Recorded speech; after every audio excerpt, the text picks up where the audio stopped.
South India shopping mall, the wedding mantra, సరికొత్త wedding collection, south India shopping mall.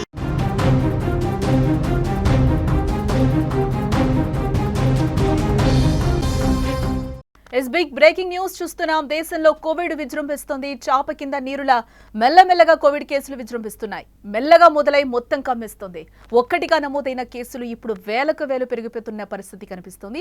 June 8వ తేదీ ఉదయం 8 గంటల వరకు దేశంలో 6133 కోవిడ్ యాక్టివ్ కేసులున్నాయి.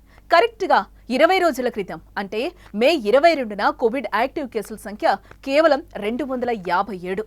కానీ ఇప్పుడు 6000కు పైగా కేసులు నమోదయ్యాయంటే కరోనా వ్యాప్తి ఏ రేంజ్ లో ఉందో మనం అర్థం చేసుకోవచ్చు. కేసుల సంఖ్యనే కాదు, మరణాలు కూడా సంభవించడం ఇప్పుడు గుబులు రేపుతోంది. గత 24 గంటల్లో కరోనాతో 6 మృతి చెందినట్లుగా సమాచారం. ఈ మరణాల్లో కేరళలో 3, కర్ణాటకలో 2, తమిళనాడులో 1గా నమోదయ్యాయి. తాజా మరణాలతో దేశంలో ఈ ఏడాది కోవిడ్ మృతుల సంఖ్య 65కు చేరుకున్నట్లయింది. దేశంలో కేరళలో కోవిడ్ విలయ తాండవం చేస్తోంది. ఆ రాష్ట్రంలో 1950 కేసులుండగా ఆ తర్వాత గుజరాత్లో 862, ఢిల్లీలో 686, పశ్చిమ బెంగాల్లో 693, మహారాష్ట్రలో 595, కర్ణాటకలో 366, ఉత్తరప్రదేశ్లో 219, ఇటు తమిళనాడులో 194 కేసులు ఉన్నట్లుగా తెలుస్తోంది. ఇక ఇదిలా ఉంటే ఆంధ్రప్రదేశ్లో కూడా కోవిడ్ కేసుల సంఖ్య క్రమంగా పెరుగుతున్నట్లుగా లెక్కలు చెప్తున్నాయి. తెలుగు రాష్ట్రాల్లో కూడా కరోనా టెన్షన్ పెడుతోంది. ముఖ్యంగా ఏపీలో 10ల సంఖ్యలో కేసులు పెరగడం ఆందోళన కలిగించే విషయం. ఏపీలో ప్రస్తుతం 86 కోవిడ్ యాక్టివ్ కేసులున్నట్లుగా సమాచారం. తెలంగాణలో 10 కోవిడ్ యాక్టివ్ కేసులున్నాయి ఇప్పటి వరకు. అటు కేంద్ర ప్రభుత్వం కూడా కేసులు పెరుగుతున్న నేపథ్యంలో రాష్ట్రాలను ఇప్పటికే అప్రమత్తం చేస్తోంది. ఆక్సిజన్, ఐసోలేషన్ బెడ్స్, వెంటిలేటర్లు, అవసరమైన మందులు అందుబాటులో ఉన్నాయని నిర్ధారించుకోవాలని అన్ని రాష్ట్రాలు అలాగే కేంద్రపాలిత ప్రాంతాలను కేంద్రం ఆదేశాలైతే జారీ చేసింది.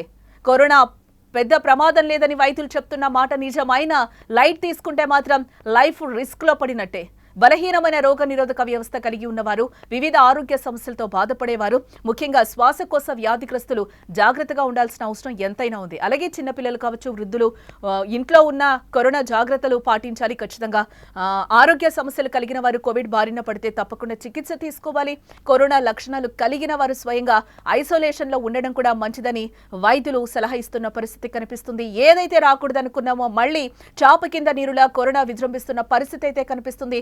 ఇదే నేపథ్యంలో అంత ప్రమాదం లేదని కోవిడ్ గురించి చెప్తున్నారు. బట్ జాగ్రత్తలు చాలా అవసరం. ఇప్పటికే చాప కింద నీరుల కేసులు కూడా యాక్టివ్ కేసుల సంఖ్య 6000కు పైగానే పెరిగిన సిచ్యువేషన్ అయితే మనకి కనిపిస్తుంది. ఇటు ఏపీలో దేశవ్యాప్తంగానే కాకుండా ఇటు ఏపీలో చూసుకున్నా అలాగే మనకి తెలంగాణలో చూసుకున్నా కూడా క్రమంగా కేసుల సంఖ్య కూడా పెరుగుతుంది. వర్షాకాలంలోకి ఎంటర్ అయ్యాం కాబట్టి తగు జాగ్రత్తలు, తగు సూచనలు అన్ని కూడా మనం పాటించాలని వైద్యులు చెప్తున్న పరిస్థితి అయితే ఎట్టకేలకు కనిపిస్తుంది.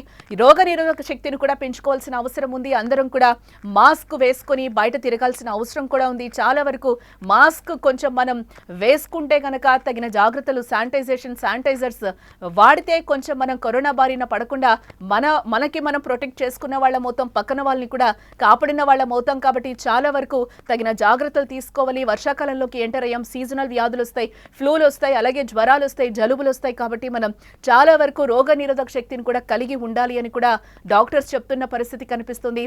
ఆఫ్టర్ కోవిడ్, బిఫోర్ కోవిడ్ అన్నట్టు మన జీవనం మారిపోయింది కాబట్టి హెల్దీ ఫుడ్ కూడా తీసుకోవాలి, రోగ నిరోధక శక్తిని పెంచుకోవాలి. వ్యాక్సిన్స్ వేసుకున్నాం కాబట్టి దానివల్ల మనకి ఎటువంటి ప్రమాదం కూడా ఉండదు అని చెప్తున్నారు. ఎప్పుడైతే రోగ నిరోధక శక్తి మన బాడీలో తగ్గిపోతుందో ఆ టైంలో మాత్రమే కోవిడ్ ఈజీగా మనల్ని యాక్టివేట్ చేసే పరిస్థితులు ఉన్నాయి. కాబట్టి అందరం కూడా రోగ నిరోధక శక్తిని పెంచుకోవాలి. నీట్ ఫుడ్ తీసుకోవాల్సిన అవసరం ఉంది.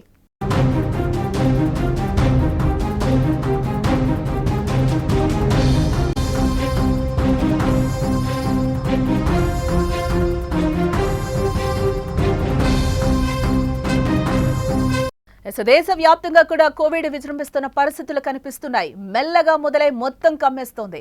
ఒక్కటిగా నమోదైన కేసులు ఇప్పుడు వేలకు వేలు పెరిగిపోతున్న పరిస్థితి. జూన్ 8వ తేదీ ఉదయం 8 గంటల వరకు దేశంలో 6133 కోవిడ్ యాక్టివ్ కేసులున్నాయి. కరెక్ట్ గా అంటే 20 రోజుల క్రితం మే 22న కోవిడ్ యాక్టివ్ కేసుల సంఖ్య కేవలం 257 మాత్రమే. కానీ అవి ఇప్పుడు 6000కు పైగా కేసులు నమోదయ్యాయి. అంటే కరోనా వ్యాప్తి ఏ రేంజ్ లో ఉందో మనం అర్థం చేసుకోవాలి. ఇక్కడ కేసుల సంఖ్యనే కాదు, మరణాలు కూడా సంభవించడం ఇప్పుడు గుబులు రేపుతున్న విషయం. గత 24 గంటల్లో కరోనాతో 6 మరణించారు ఇప్పటి వరకు. ఈ మరణాల్లో కేరళలో 3, కర్ణాటకలో 2, ఇటు తమిళనాడులో 1 ఉన్నాయి. తాజా మరణాలతో దేశంలో ఈ ఏడాది కోవిడ్ మృతుల సంఖ్య 65కు చేరుకుందని చెప్పుకోవచ్చు.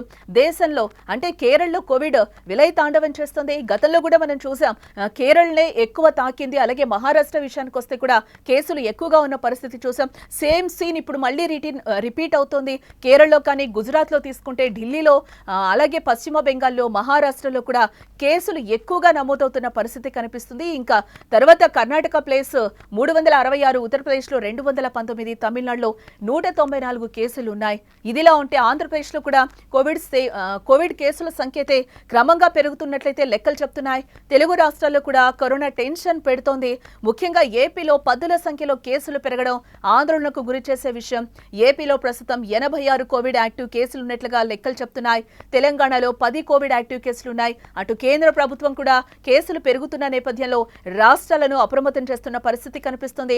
అటు ఆక్సిజన్స్ గానీ, ఐసోలేషన్ బెడ్స్, వెంటిలేటర్, అవసరమైన మందులు అందుబాటులో ఉన్నాయా లేదా అని కూడా నిర్ధారించుకోవాలని అన్ని రాష్ట్రాలకు అలాగే కేంద్ర పాలిత ప్రాంతాలను కూడా కేంద్రం ఆదేశాలు జారీ చేస్తున్న పరిస్థితి కనిపిస్తుంది. కరోనాకి పెద్ద ప్రమాదం లేదని వైద్యులు చెప్తున్న మాట నిజం. కానీ లైట్ తీసుకుంటే మాత్రం లైఫ్ రిస్క్ లో పడినట్టే.